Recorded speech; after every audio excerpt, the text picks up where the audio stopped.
నమస్తే, welcome to spotlight.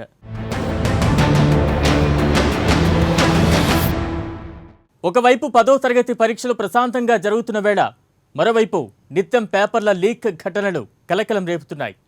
ప్రతిరోజు సామాజిక మాధ్యమాల్లో ప్రశ్నాపత్రాలు చక్కర్లు కొట్టడం, ఆ తర్వాత విద్యాశాఖ అలాంటిదేమీ జరగలేదని ప్రకటించడం ఇదో తంతుగా మారింది. అసలు ముందుగానే ప్రశ్నాపత్రాలు ఎక్కడి నుంచి వస్తున్నాయి? క్షేత్రస్థాయిలో ఏం జరుగుతోంది? లీక్ వెనుక పెద్ద మాఫియానే ఉందా?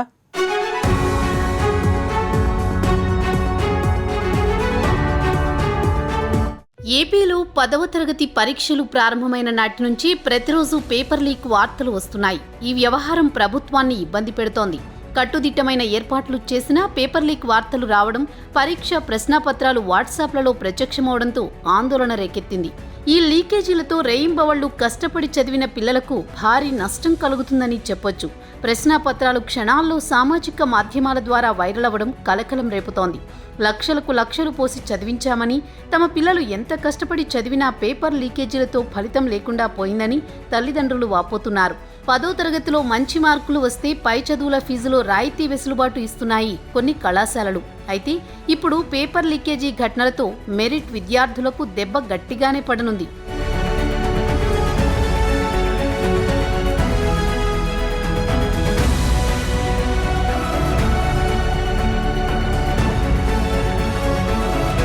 ఏపీలో 10వ తరగతి పరీక్షలకు సంబంధించి తెలుగు, హిందీ, ఇంగ్లీష్ పేపర్లు పరీక్ష ప్రారంభమైన కాసేపటికే వాట్సాప్ గ్రూపులలో ప్రశ్నాపత్రాలు ప్రత్యక్షమయ్యాయి. మ్యాథ్స్ మాత్రం పరీక్షకు ముందే వాట్సాప్ గ్రూపుల్లో వచ్చింది. ఈ వ్యవహారంపై ప్రభుత్వం దర్యాప్తు తీవ్రం చేసింది. ఏలూరు జిల్లా మండవల్లి మండలంలో పరీక్షకు ముందే పేపర్ లీక్ అయినట్టు పోలీసులు గుర్తించారు. పేపర్ లీక్ చేయడమే కాకుండా ఏలూరు జిల్లాలోని విద్యార్థులకు సమాధాన పత్రాలు కూడా ఇచ్చినట్టు తెలుస్తుంది. అటు కృష్ణా జిల్లా పామరులో కూడా పేపర్ లీక్ అయింది. ఈ వ్యవహారంపై 9 మందిపై కేసు నమోదు చేశారు పోలీసులు. ఇందులో 7 టీచర్లే ఉండడం గమనించదగ్గ విషయం.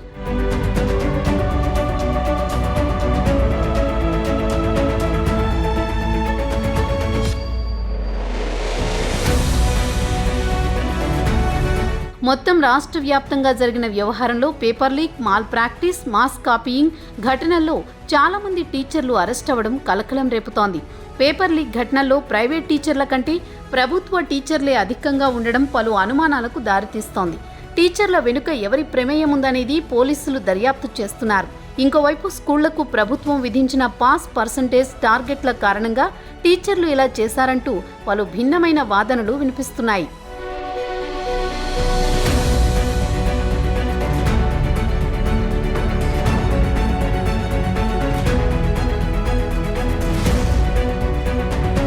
శ్రీ సత్యసాయి జిల్లాలో ఇంగ్లీష్ పరీక్ష మొదలైన 8 నిమిషాల్లోని సామాజిక మాధ్యమాల్లో ప్రశ్నాపత్రం ప్రత్యక్షమైంది. నంద్యాల జిల్లాలోని నందికొట్కూరులో పరీక్షా కేంద్రం నుంచి ప్రశ్నాపత్రం బయటకు వచ్చినట్లు ప్రచారం సాగింది. ప్రశ్నాపత్రాలను తెరిచే సమయంలోనే సెల్ ఫోన్లతో ఫోటోలు తీస్తున్నట్లు అనుమానాలు వ్యక్తమవుతున్నాయి. ప్రతిరోజు ప్రశ్నాపత్రాలు సామాజిక మాధ్యమాల్లో వస్తుంటే ఇక ఇలాంటి పరీక్షలు నిర్వహించి ఫలితం ఏంటంటూ కొందరు విద్యార్థులు, తల్లిదండ్రులు బహిరంగంగానే విమర్శిస్తున్నారు. లాస్ట్ ఇయర్తో పోల్చి సోషల్ మీడియానే బాగా ఎక్కువైంది సార్. ఎక్కువగా చీఫ్ సూపరింటెండెంట్ వాళ్ళకి అనేది మొబైల్ అనేది ఇవ్వడం జరిగింది. ఈ మొబైల్ ఇవ్వడం వల్ల ఏంటంటే ఈ పేపర్స్ అనేది స్కాన్ చేసి ఆ పక్కన ఎవరైతే ఉన్నారో వాళ్ళకి అయితే పేపర్ అనేది షేర్ చేయడం జరిగింది. ఈ షేర్ చేయడం వల్ల ఏంటంటే అది బాగా కంప్లీట్గా డిస్ట్రాయ్ అయింది సార్. సో ఇటువంటి జరగాలంటే ఖచ్చితంగా వాటి టెఫ్ట్ అనే కంపెనీని క్లోజ్ చేయాలనుకునేటప్పుడు ఖచ్చితంగా మన సీసీ మానిటరింగ్లో జరిగి ఏ స్కూల్లో జరిగిందో ఆ స్కూల్కి ఇమీడియట్గా ఏం చేస్తారంటే స్కూల్ కంప్లీట్గా ఎగ్జామినేషన్ సెంటర్ నుంచి పూర్తిగా తొలగించినట్లయితే ఆ చర్యలు తీసుకుంటే ఖచ్చితంగా నెక్స్ట్ ఇయర్ అనేది ఆ స్కూల్ ఎగ్జామ్ సెంటర్ని ఇవ్వమని ఎప్పుడైతే పర్టికులర్గా బ్యాన్ చేస్తారో ఖచ్చితంగా కొంతవరకు అనేది అవ్వడానికి అనేది ఛాన్స్ అనేది ఉంటుంది సార్. సో ఇప్పుడు మాల్ ప్రాక్టీస్ అని అంటున్నారు. మాల్ ప్రాక్టీస్ అనేది ఏంటంటే ముందోటి పేపర్ వెనకోటి చూస్తే దాన్ని మాల్ ప్రాక్టీస్ అంటారు. సో ఇదేంటంటే పేపర్ అనేది లీకేజ్ అవుతుంది అనమాట. ఈ లీకేజ్ అవ్వడం వల్ల గత 2 సంవత్సరాల వరకు ప్రీవియస్ ఏంటంటే 10 బై 10 అనేది ఉండేది, జీపీఏ ఉండేది. బట్ ఈ సంవత్సరం ఏంటంటే కంప్లీట్గా మార్క్స్ బేస్డ్ ఇచ్చున్నాడు. ప్రతి ఒక్క మార్క్ కూడా పిల్లవాడు భవిష్యత్తు టాలీ చేస్తానమాట. ఇప్పుడు ఐఐటీలో ర్యాంక్ రావాలనుకున్నా, లేదా ఏపీ ఆర్డీసీ కానీ, ఏపీ ఆర్జీసీ కానీ, ఇలాగ మనం ట్రిపుల్ రావాలనుకునేటప్పుడు ప్రతి ఒక్క హాఫ్ మార్క్ కూడా వ్యాలిడ్ అనమాట.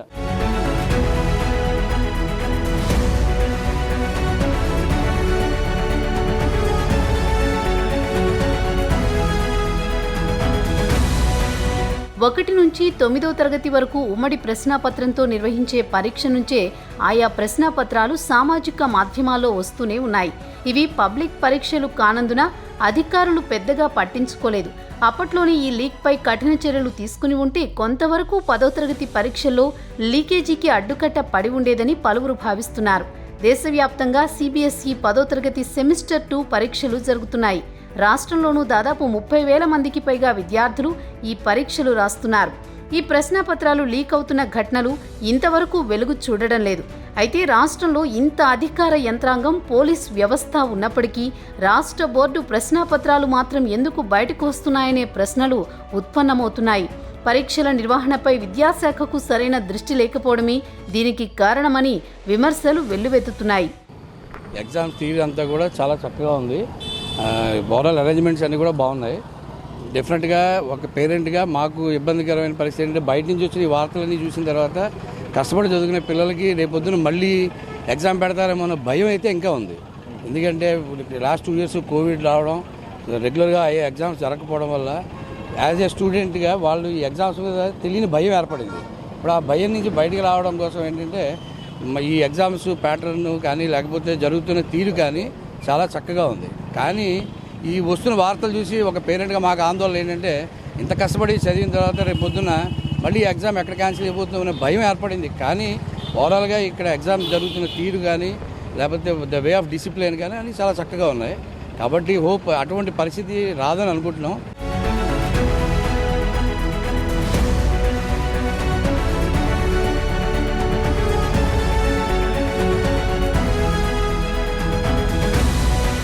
పరీక్షా కేంద్రాల్లోకి సెల్ ఫోన్లను ఎందుకు అనుమతిస్తున్నారనే ప్రశ్నకు సరైన సమాధానం లేదు. ఒక్కో కేంద్రం వద్ద ఒకరిద్దరు పోలీసులను పెట్టి ఇన్విజిలేటర్లు, డిపార్ట్మెంటల్ అధికారులు, చీఫ్ సూపరింటెండెంట్ ఫోన్లను ముందుగానే తీసుకోవచ్చు. కానీ అలా జరగట్లేదు. ఒకవేళ అత్యవసర పని ఉంటే పోలీస్ సమక్షంలోనే ఫోన్ చేసుకునేలా ఏర్పాటు చేస్తే ఇబ్బందులు రావన్నది విశ్లేషకుల మాట. వీటన్నింటినీ పట్టించుకోకుండా పైనుంచి కింది స్థాయి వరకు తూతూ మంత్రంగా పరీక్షల నిర్వహణ చేస్తున్నట్టు విమర్శలు వ్యక్తమవుతున్నాయి. 10వ తరగతి పరీక్షల్లో తమ విద్యార్థులకు అత్యధిక ఫలితాలు రావాలనే ఒత్తిడి లీకులకు కారణమవుతున్నట్లు తెలుస్తోంది. పెద్ద పెద్ద కార్పొరేట్ స్కూళ్ల యాజమాన్యాలు రాష్ట్ర స్థాయిలో ర్యాంకుల కోసం కావాలనే పేపర్లు లీక్ చేస్తున్నట్లు కూడా వార్తలు వినిపిస్తున్నాయి. 2 ఏళ్ల తర్వాత విద్యార్థులు పరీక్షలు రాస్తుండడం వల్ల ఉత్తీర్ణతా శాతం కూడా తగ్గకుండా ఉండడానికి మాస్ కాపీయింగ్, ప్రశ్నాపత్రాల లీకులు అవుతున్నాయని మరికొందరు అనుమానిస్తున్నారు. అయితే వీటి వల్ల ప్రతిభ గల విద్యార్థులకు నష్టం కలుగుతుందని తల్లిదండ్రులు వాపోతున్నారు. ఇష్యూ అవర్ వరకు బాగానే జరుగుతున్నాయండి, అలాంటి ప్రాబ్లం లేదు. ఇదే పరిస్థితిలో రాష్ట్రం అంతా కూడా పెడితే బాగుంటుందని మా ఆలోచన. ఎందుకంటే పిల్లలు కష్టపడి చదువుకుంటున్నారు. ఎందుకంటే ఇప్పుడు లీకేజ్ అవడం గతంలో చూసేవాళ్ళం. ఇంటర్మీడియట్ లీకేజ్ అయితే మళ్ళీ ఎగ్జామ్స్ పెట్టారు. మళ్ళీ ఎగ్జామ్స్ పెట్టాలంటే ఇబ్బంది. కోవిడ్ పోయిన తర్వాత చక్కగా ఇదే 2 years తర్వాత ఎగ్జామ్స్ జరుగుతున్నాయి. మొన్నటి వరకు అందరూ కోవిడ్ పాసులు అందరూ కూడా. ఎందుకంటే విద్యా వ్యవస్థలో చాలా పకడ్బందీగా ఉండాలి. అంటే చాలా నిర్లక్ష్యంగా కనపడుతుంది. చాలా చోట్ల రూరల్ ఏరియాస్లో చూసినట్టయితే మాస్ కాపింగ్ బాగా చదివి టెక్నాలజీ పెరుగుతుందో పక్కన దాని చాటున వచ్చిన ఇబ్బంది ఏంటంటే వాట్సాప్లో వచ్చేస్తున్నాయి. మరి ముఖ్యంగా వాళ్ళకి కాంపిటీషన్ సీరియస్గా జరిగితే 60% కన్నా ఎక్కువ రాదండి. 90% రావాలి, మాకు స్కూల్ ఫస్ట్ రావాలి, మా జిల్లా ఫస్ట్ రావాలి అన్న కాంపిటీషన్స్తోనే వాళ్ళే లీక్ చేస్తున్నారు. కానీ ఫర్దర్గా ఎలాంటి జరగకుండా ఇంకా రెండు ఎగ్జామ్స్ ఉన్నాయి. మన ఈస్టూడ్ అవర్ని ఉదాహరణగా తీసుకుంటే ఇక్కడ ఎలాంటి అయితే పాటిస్తున్నారో అదే పద్ధతిలో మిగతా జిల్లాల్లో కూడా పాటించి అంత పకడ్బందీగా పెడితే పిల్లల యొక్క ఆత్మస్థైర్యానికి దెబ్బతినకుండా ఉంటుంది. ఎందుకంటే వాళ్ళు కష్టపడి చదువుకున్నారు, మళ్ళీ ప్రిపేర్ అవ్వాలి. వాళ్ళు ఆల్రెడీ ఫీల్ అవుతున్నారు క్యాన్సిల్ అవుతాయేమో, మళ్ళీ పెట్టలేమని. అలాంటి భయం లేకుండా పకడ్బందీగా ప్రభుత్వం చర్యలు తీసుకోవాలని నా పక్షాన కోరుతున్నాను.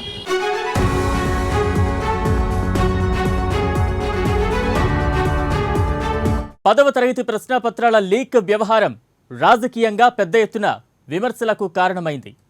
పేపర్లు లీక్ కాలేదని కేవలం మాల్ ప్రాక్టీస్గానే కొందరు అధికారులు చెబుతున్నారు. అయితే ప్రభుత్వం ఈ విషయంలో విచారణకు ఆదేశించడం, పెద్ద ఎత్తున టీచర్లను అరెస్టు చేస్తుండడం కలకలం రేపుతోంది. ఇంతకు టీచర్ల అరెస్ట్ దేనికి సంకేతం? ఎందుకు ప్రభుత్వ టీచర్లు సైతం పేపర్ లీక్కు పాల్పడ్డారు? ఈ మొత్తం వ్యవహారంలో షాకింగ్ రీజన్ ఏంటి?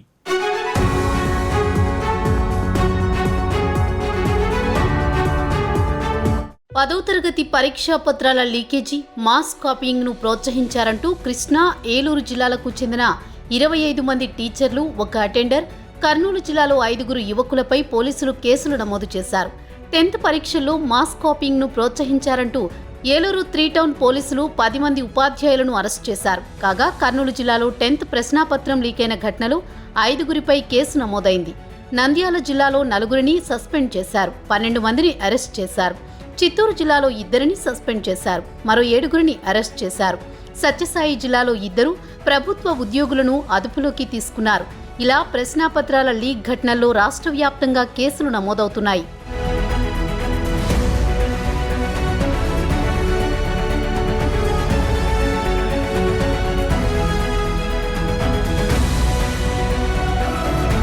ఫలానా సబ్జెక్టు లీక్ అంటూ ప్రతిరోజు వార్తలు వస్తున్నాయి. అయితే పరీక్ష ప్రారంభమైన తర్వాతే పేపర్ బయటికి వస్తోందని, అది మాల్ ప్రాక్టీస్ అని ప్రభుత్వం చెబుతోంది. అయితే మాస్ కాపీయింగ్, పేపర్ లీక్ వంటి ఘటనలు జరగకుండా ఏపీ ప్రభుత్వం కీలక నిర్ణయం తీసుకుంది. 10th పరీక్షలు జరిగే కేంద్రాల్లో ఫోన్లు అనుమతించబోమని స్పష్టం చేసింది. ఈ మేరకు 10వ తరగతి పరీక్షా కేంద్రాలను నో ఫోన్ జోన్లుగా ప్రకటించింది. ఆఖరికి పాఠశాల చీఫ్ సూపరింటెండెంట్లు కూడా పరీక్షా కేంద్రంలోకి ఫోన్లు తీసుకురాకూడదని విద్యాశాఖ ఆదేశించింది.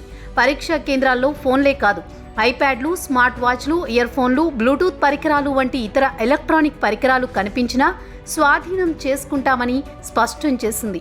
కానీ ఇప్పుడు ఈ 2-3 పేపర్లు కూడా ఇది 4 పేపర్లు కూడా ఇది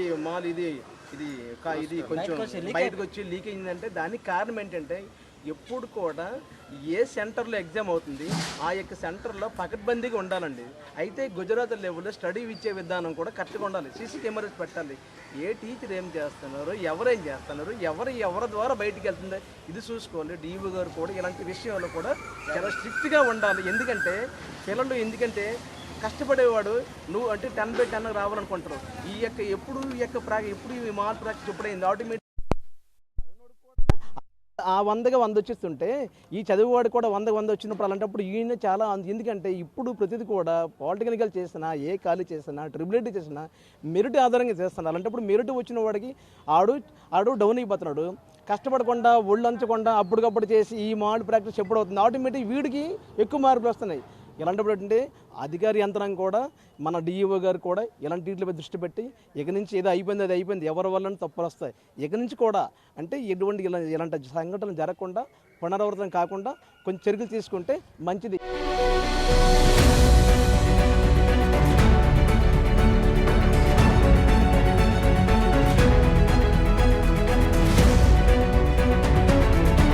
అయితే ఇప్పటికే చాలా జిల్లాల్లో ప్రశ్నాపత్రాలు లీక్ అయ్యాయి. పేపర్ లీకేజీ వ్యవహారంలో ఇప్పటికే పోలీసులు పలువురిని అరెస్ట్ చేశారు.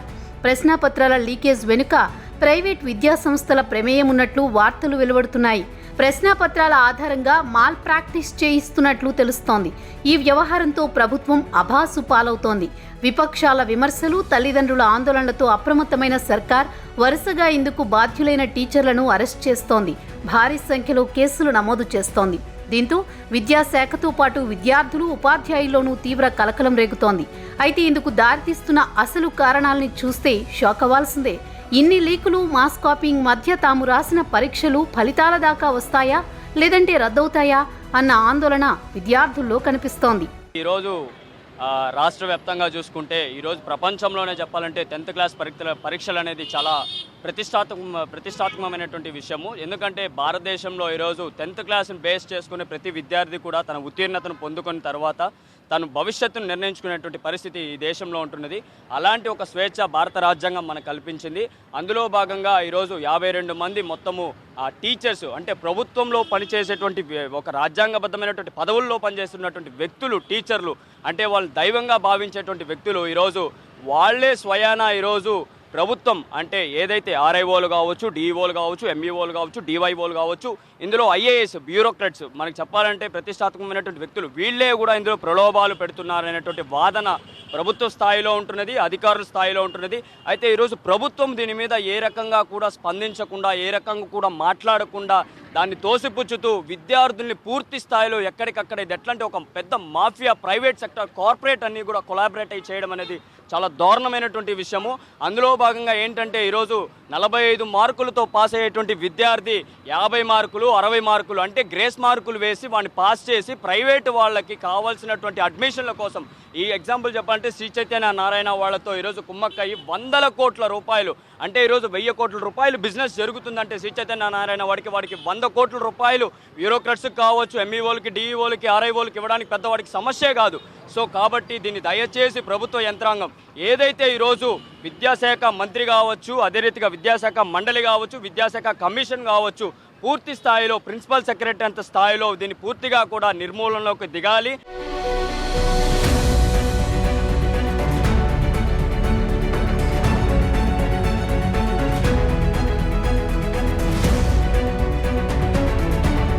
ఏపీలో విద్యారంగంలో వైసీపీ సర్కార్ పెనుమార్పులు తెస్తోంది. నాడు నేడు, అమ్మఒడి, విద్యా దీవెన, విద్యా కానుక వంటి ఎన్నో పథకాలను తీసుకొచ్చి వేల కోట్లు ఖర్చు చేస్తోంది. అదే సమయంలో ఫలితాలు రావాల్సిందేనని విద్యా వ్యవస్థలో భాగమైన అధికారులు, టీచర్లకు టార్గెట్లు కూడా పెడుతోంది. ప్రైవేట్, కార్పొరేట్ సంస్థల తరహాలో పెడుతున్న ఈ టార్గెట్లే చివరికి 10వ తరగతి పరీక్షల్లో లీకులు, మాస్ కాపీయింగ్స్కు కారణమవుతున్నాయా అన్న చర్చ మొదలైంది. తాజాగా అరెస్టైన టీచర్ల విచారణలో ఇదే విషయం తేలినట్లు ప్రచారం జరుగుతోంది.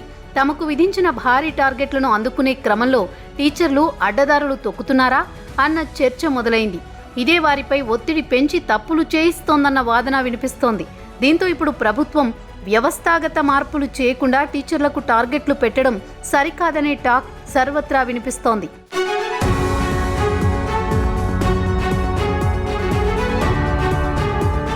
పదో తరగతి పేపర్ల లీక్, మాస్ కాపీయింగ్తో విద్యార్థులకు తీరని నష్టం జరుగుతోందంటూ నారా లోకేష్ ఆవేదన వ్యక్తం చేశారు.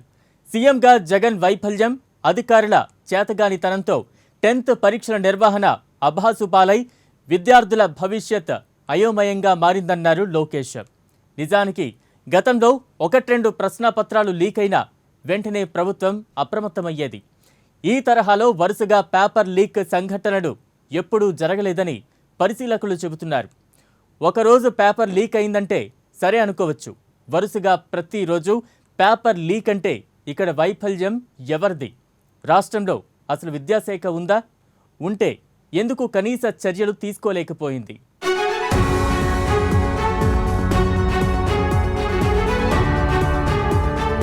విద్యాశాఖ మంత్రి బొత్స వరుస వివాదాల నుంచి బయటకు రాలేకపోతున్నారు. తనకు నచ్చని శాఖ కట్టబెట్టి తన తలపై ముళ్ల కిరీటం ఉంచారని పదే పదే అంతర్మథనంలో ఉన్న బొత్సకు రానున్న పరిణామాలు సవాలుగానే ఉండనున్నాయి.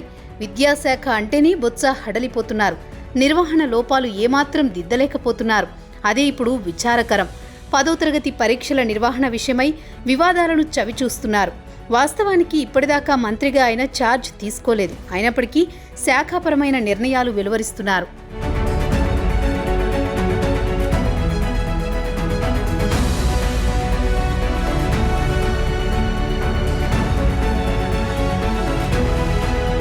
తొలి రోజే పేపర్ లీకేజ్ బాధ్యులపై కఠిన చర్యలు తీసుకుని ఉంటే వరుస సంఘటనలు జరగకుండా ఉండేవి. కనీసం ఆ తర్వాతైనా పేపర్ లీక్ను ఆపలేకపోయారంటేనే అర్థం చేసుకోవచ్చు విద్యాశాఖ ఎంత నిర్లక్ష్యంగా ఉందనేది.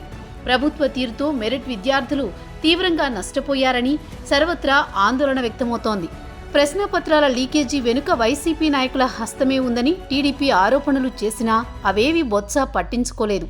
ఎల్లప్పుడూ తనదైన పంథాలో మాట్లాడి మీడియాను కన్ఫ్యూజ్ చేసే బొత్స ఎందుకనో విద్యాశాఖ నిర్వహణ విషయంలో సక్సెస్ కాలేకపోతున్నారు. ఇటువంటి తప్పిదాలు మళ్లీ పునరావృతం కాకుండా చూడాల్సిన బాధ్యత విద్యాశాఖ అధికారులతో పాటు ఆ శాఖ మంత్రి బొత్స మీదే ఉంది. అంటే ఇన్ని రోజులు ఏం జరిగింది?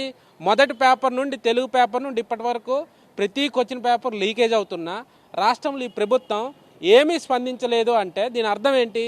అంటే గవర్నమెంట్ సెక్టర్ ఏమో ప్రభుత్వ ఎగ్జామ్స్ పబ్లిక్ పేపర్లు నిర్వహిస్తున్న పైన ఎటువంటి కనీసం సిబ్బందిని నియమించడం కానీ, పోలీస్ యంత్రాంగాన్ని అదనంగా నియమించడం కానీ ఇంతవరకు బాధ్యత వహించలేదు కాబట్టే వాటిని కప్పిపుచ్చుకోవడం కోసం ఈరోజు మంత్రి బొత్స సత్యనారాయణ గారు ఏమీ జరగలేదని చెప్పడం ఎంతవరకు సరైందనేసి ఈరోజు మేము అడుగుతా ఉన్నాం. ఇది ఒక ప్రాంతంలో జరిగిందంటే కావాలని చేసిన అనుకుందాం కాసేపు రాజకీయ ఎజెండాతో. కానీ ఈరోజు అన్ని జిల్లా కేంద్రాల్లో జరిగాయి కదా. నంద్యాలలో జరిగింది, తిరుపతిలో జరిగింది, నెల్లూరులో జరిగింది, కర్నూలులో జరిగింది, రాష్ట్ర వ్యాప్తంగా ప్రతి ప్రాంతంలో మ్యాక్సిమం జరిగింది. ఇలా జరిగిన సందర్భంలో బొత్స సత్యనారాయణ గారు పేపర్లో అలా స్టేట్మెంట్ ఇవ్వడం ఎంతవరకు సరైంది? అంటే ఈ విద్యారంగాన్ని, పేరెంట్స్ ఆశయాల్ని, విద్యార్థి కళల్ని చెదరగొట్టడమే తప్ప, నిర్వీర్యం చేయడం తప్ప మరొకటి లేదు ఈ రాష్ట్ర ప్రభుత్వంకి ఉందని భావిస్తున్నాం. కాబట్టి వెంటనే ఇప్పటికైనా మించిపోలేదు ప్రభుత్వం. ఎవరైతే బాధ్యులు ఉన్నారో వాళ్ళపైన చర్యలు తీసుకోవాలి. ఇక నుండి జరగబోయే పరీక్షలకైనటువంటి రాకుండా చూసుకోవాలని ఎస్ఎఫ్ఐకి హెచ్చరిక చేస్తున్నాం.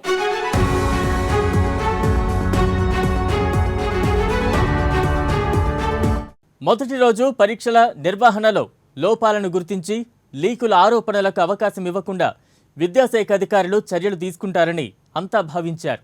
అయితే అలాంటివేమీ లేకపోగా యథావిధిగా వరుసగా పేపర్ లీక్ సంఘటనలు జరిగాయి. దీంతో తాము కష్టపడి చదివి ప్రయోజనమేంటన్నది కొందరు విద్యార్థుల ఆవేదన. లక్షల రూపాయలు ఫీజులు చెల్లించి పిల్లలను చదివిస్తున్నామని పేపర్ లీక్ చేసుకుని పరీక్షలు రాస్తే మెరిట్ విద్యార్థులు నష్టపోతారని తల్లిదండ్రులు వాపుతున్నారు. ఇందుకు విద్యార్థులు రాసిన 10వ తరగతి పరీక్షలు ఫలితాలు దాకా వస్తాయా లేదంటే రద్దవుతాయా అన్నది కూడా తేలాల్సి ఉంది. ఇది వాల్టి spotlight. Stay tune to prime 9 news.